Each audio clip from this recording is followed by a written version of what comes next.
اسلام میں شوہر اور بیوی دونوں کو ہی ایک دوسرے کے حقوق سختی سے ادا کرنے کا حکم دیا گیا ہے،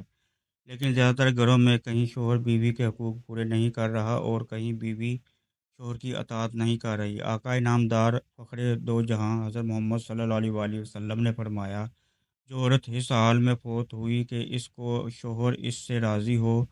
وہ جنت میں ضرور داخل ہوگی۔ بے شک یہ حدیث اس بات کی دلیل ہے کہ شوہر کی اطاعت بیوی پر لازم ہے، لیکن یہ بھی بات یاد رہے کہ زندگی کو پرسکون اور خوشحال بنانے کے لیے میاں بیوی دونوں کا کردار بہت اہم ہے۔ صرف جائز کاموں میں شوہر کی اطاعت پر یہ انعام ہے کہ بیوی کو جنت ملے گی، ناجائز اور مکروہ کاموں میں شوہر کو روکنا اور ٹوکنا بیوی پر لازم ہے۔ اندھا دھند شوہر کی اطاعت کرنا بالکل ناجائز ہے۔ ہم نے بہت سی احادیث سن رکھی ہے جن میں یہ فرمایا گیا ہے کہ بیوی شوہر کے حقوق زوجیت سے نہیں روک سکتی، لیکن ہم آپ کو آج وہ احادیث بیان کریں گے جن میں ان شوہروں کا بیان ہے جو جان بوجھ کر بیوی کے چاہتے ہوئے بھی حق زوجیت ادا نہیں کرتے۔ ایک موقع پر حضور اکرم صلی اللہ علیہ وآلہ وسلم نے فرمایا، عورت جب پانچوں نمازیں پڑھے، رمضان کے روزے رکھے، اپنی شرمگاہ کی حفاظت کرے اور اپنے شوہر کی اطاعت کرے تو اس سے کہا جائے گا کہ جنت کے جس دروازے سے چاہو داخل ہو جاؤ۔ شوہر کو اس بات کا خیال رکھنا چاہیے کہ وہ بیوی کا خیر خواہ، ہمدرد، سخن فہم اور مزاج آشنا بن جائے، اور تاکہ اسے پھر کسی غم گسار اور دل جوئی کرنے والے کی ضرورت نہ، جیسا کہ رسول اللہ صلی اللہ علیہ وآلہ وسلم نے فرمایا، مومنین میں سے کامل ترین ایمان اس شخص کا ہے جو ان میں سے بہت زیادہ خوش اخلاق ہو۔ تم میں بہترین وہ شخص ہے جو اپنی عورتوں کے حق میں بہتر ہے۔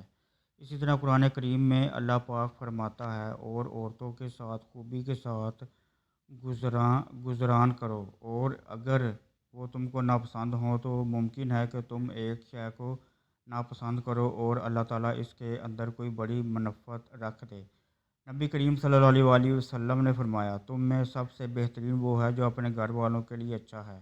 اور میں اپنے گھر والوں کے لیے تم سب سے بہتر ہوں۔ شوہر پر بیوی کے بے تحاشا حقوق ہیں جنہیں پورا کرنا ہر شوہر پر لازم ہے،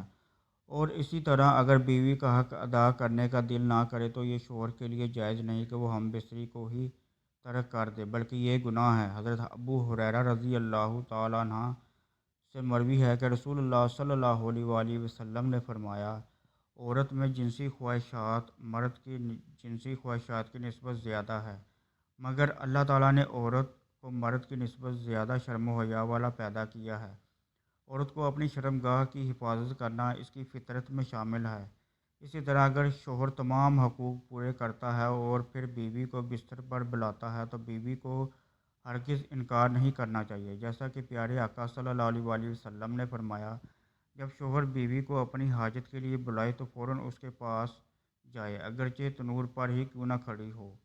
رسول اللہ صلی اللہ علیہ وآلہ وسلم نے فرمایا، جب کسی شوہر نے اپنی بیوی کو اپنے بستر پر بلایا اور وہ نہ آئی، پھر اسی غصے میں اس نے رات گزاری تو صبح تک سارے فرشتے اس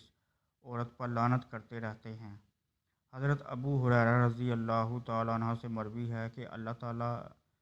کے رسول صلی اللہ علیہ وآلہ وسلم نے فرمایا، اے لوگو، تم میں سے کوئی ہے جو اپنی بیوی سے حاجت پوری کرتے ہوئے پردہ کر لیتا ہو؟ وہاں جمع ہوئے صحابہ کرام رضی اللہ تعالیٰ عنہم میں سے کافی صحابہ کرام رضی اللہ تعالیٰ عنہ کا ہاں میں جواب آیا۔ پھر آپ صلی اللہ علیہ وآلہ وسلم نے فرمایا کہ تم میں سے کوئی ہے جو اپنی راز کی باتیں دوسرے لوگوں سے کرتے ہیں؟ یہ بات سن کر سارے مردوں نے کوئی جواب نہ دیا۔ پھر آپ صلی اللہ علیہ وآلہ وسلم نے عورت کی طرف متوجہ ہو کر پوچھا، کیا تم میں سے ایسی عورت ہے جو اپنے شوہر کی راز کی باتیں باہر جا کر عورتوں سے ظاہر کرتی ہیں؟ عورتوں میں تھوڑی دیر تک خاموشی ہو گئی، پھر ایک عورت اٹھی اور آپ صلی اللہ علیہ وآلہ وسلم سے کہنے لگی، یا اللہ کے رسول صلی اللہ علیہ وآلہ وسلم، اپنی راز کی باتیں مرد بھی مردوں سے کرتے ہیں اور عورتیں بھی عورتوں سے کرتی ہیں۔ اس عورت کی بات سن کر آپ صلی اللہ علیہ وآلہ وسلم نے فرمایا کہ اپنی حاجت کی باتیں دوسروں سے ظاہر کرنا ایسا ہے جیسے ایک راہ گیر زانی عورت سے ایک زانی مرد سے بدکاری کرتے ہیں اور ارد گرد کے لوگ ان دونوں کو دیکھ رہے ہوں۔ علماء کرام بیان کرتے ہیں کہ جب شادی شدہ جوڑا ایک دوسرے کے قریب ہوں تو سب سے پہلے بسم اللہ پڑھ لیں تو اللہ تعالیٰ ان سے جنوں اور شیطان کو دور کر دیتا ہے۔ اس لیے سنت نبی صلی اللہ علیہ وسلم ہے کہ کپڑے بدلتے وقت بسم اللہ پڑھ لیں تو اللہ تعالیٰ اس انسان کو شیطان کے شر سے محفوظ فرما دیتا ہے۔ ہماری بہن بھائی کپڑے بدلتے وقت بسم اللہ نہیں پڑھتے، شیطان اور جنات ان کے جسم کو دیکھ کر ان پر اپنا اثر چھوڑ دیتے ہیں۔